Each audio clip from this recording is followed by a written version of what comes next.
22% increase in price in 7 days and 5% today already. Stellar, XLM pumping right now. Well, for me, it is good to see XLM really increasing in price, with the market cap now almost testing $3 billion. The market cap currently is $2.9 billion.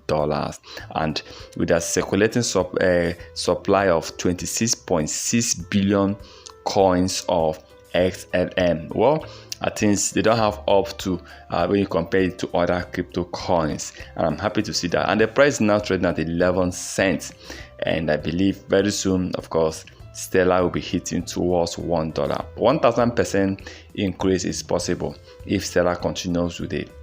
Range of price increase with a pump.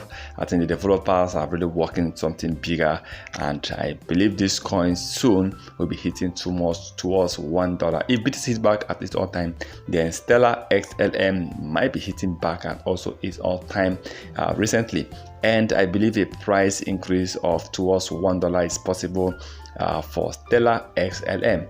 And you can see the market cap is really shooting higher, go to almost $3 billion market cap, which is amazing to see this coin hitting very high like this. Well, please remember, in case you want to buy or you want to invest what you can afford to lose. And for every other crypto coins we mentioned here, remember, this is not the financial advice, so please kindly do your own research before taking any decisions.